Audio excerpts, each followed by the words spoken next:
سب سے پہلا حساب قیامت کے دن جو بندے سے لیا جائے گا وہ نماز کا لیا جائے گا۔ پہلا سوال بندے سے یہ ہوگا۔ یا چڑیاں بھی رب کی تسبیح بولیں اور اشرف المخلوقات سویا رہے، جب صبح کا وقت ہوتا ہے حشرات الارض بھی بلوں سے نکل کے رب کی تقدیس کے ترانے پڑھ رہے ہوتے ہیں۔ درختوں کی شاخوں پہ چڑیاں، پرندے، وہ بھی اللہ کی تقدیس کے ترانے پڑھ رہے ہوتے ہیں۔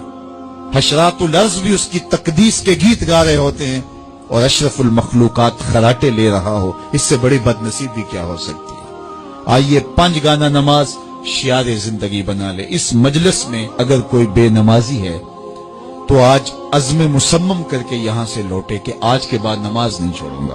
اور اگر آپ 5 گانا نماز کی عادت رکھتے ہیں تو آپ کو مبارک ہو، لیکن یہ عزم کر کے جائیے اپنے گھروں میں، اپنے اعزاء و اقرباء اور اپنے دوستوں میں اس زور سے تلقین اور تاکید کریں گے نماز کی کہ وہ پکے نمازی بن جائیں گے۔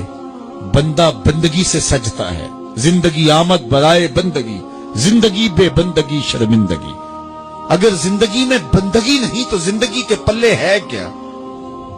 علماء نے لکھا ہے کہ یہ سارے درخت حالت قیام میں ہیں، چوپائے حالت رکوع میں ہیں، مینڈک تشہد میں ہیں، اور حشرات الارض سجدے میں ہیں، اور انسان اشرف المخلوقات ہے۔ اس کی عبادت میں درختوں کا قیام بھی رکھا گیا۔